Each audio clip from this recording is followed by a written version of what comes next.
During the days of our fathers, grandfather, and great-grandfathers in Igbo land, there existed courtship among intending couples.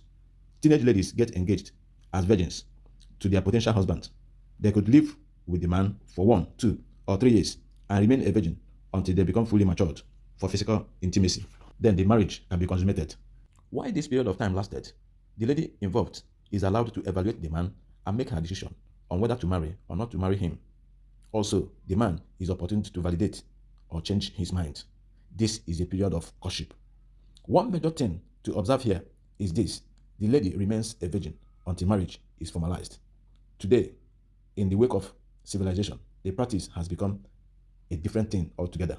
In this podcast, we are able to look at godly and ungodly courtship in a contemporary world. God expressing the courtship front door, don't marry. Despite the matters a lot, God matters a lot. A relationship built on lies cannot last. Thank you so much. That is very, very elaborate. So, in a nutshell, we can say that. If you are yet to subscribe to this channel, please do so now. Hit the subscribe button as we give you a rundown of this podcast. Hello, my people. Today I was opportunity to anchor a talk show which bordered on courtship. The topic actually was godly and ungodly courtship. First of all, as we started, I was able to explain the reason why we had to choose that topic, because we had a good number of singles in that audience. So, and the reason was aimed at guiding singles on the right steps to take while they go into courtship. And first of all, we started with the meaning of courtship, because a lot of people do not even know whether they are in courtship or they are just dating. As a matter of fact, dating is different from courtship, but a lot of people do not know this difference. So I went ahead to explain that courtship is the intentional period of a relationship between a man and a woman with the purpose of evaluating each other for marriage. Mark that word, intentional. So that period of time is a period the two individuals involved in this courtship intentionally decided to do this in order to evaluate themselves. So unlike casual dating, courtship is purposeful, guided by mutual respect, prayer, and alignment with the words of God. We are told that Mary was a young lady that was engaged to a man called Joseph, but she was a virgin even though she was engaged. So what they were actually having at that time was courtship, and so you discover that she was still a virgin. So this is exactly what a godly courtship should look like. Okay, in the course of this discussion, people from the audience were given opportunity to air their view. A church leader who happens to be a marriage counselor, Professor Onyuku, stated that marriage proposal and acceptance should come first before courtship can resume, and that the man is not supposed to do the proposal directly by himself, but should go through his pastor or priest, as the case may be. Okay, while that was taken note of, for the purpose of this subject matter, we only focused on what happened in the courtship and not actually what happened before courtship started, like proposal and acceptance and what have you. So from this, we went ahead to look at signs of ungodly courtship. And what are signs of ungodly courtship? First of all, you will notice that they are lust-driven, in the sense that one or two of the partners only focus on physical attraction, which can always fade. Physical attraction can always fade. Secondly, secrecy and deception is always prevalent. In every courtship where there is secrecy, there is every tendency that deception will set in, and this will definitely lead to heartbreak. And then the third point that was mentioned as one of the signs of ungodly courtship is disregard for the word of God. And then we'll move over to some toxic traits. There is every tendency that every ungodly courtship will give birth to toxic traits like control, jealousy, abuse, lack of respect, and so on and so forth. And then we also talked about lack of vision.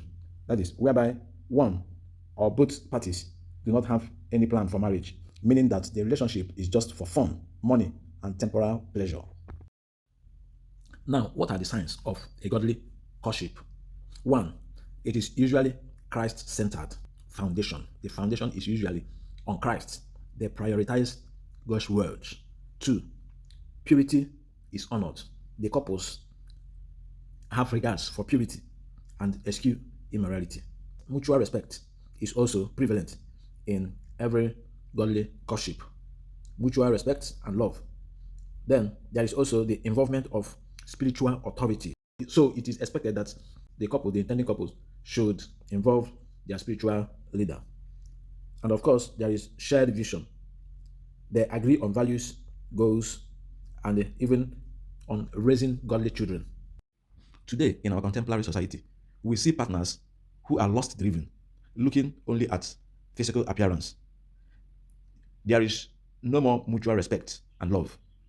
They can hardly involve spiritual authorities and parents. Purity is not honored, and immorality becomes the order of the day. And then you can see secrecy and deception, where one of the partners may not want to let the other person know everything about him or herself.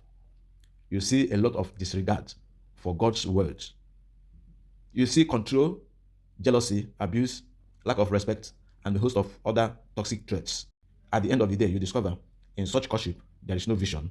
And where there is no vision, usually there is no progress. The people perish. There is no good plans for marriage in such relationships, just fun, money, and temporal pleasure. From all that have been said, as you can see, ungodly courtship is one that does not honor God, His words, or the purpose of marriage. The red flags to watch out for are these: lack of spiritual foundation, lack of parental knowledge and backing, immorality and lack of purity, deception and dishonesty, no respect and honor for each other, avoidance of accountability, constant conflict, sometimes without resolution, and neglect of God's purpose for marriage. The kind of courtship experienced during the days of our fathers glorifies God and usually lead to marriage. These days, what is experienced is what you can call ungodly courtship, which leads to sin and heartbreak. Most of the times, people who claim to be in courtship do not end up getting married these days because a lot of rules have been broken from the beginning. As you can see, the founding fathers of Igbo are people with the fear of God, people full of wisdom, and people who always wanted to do the right thing at all times.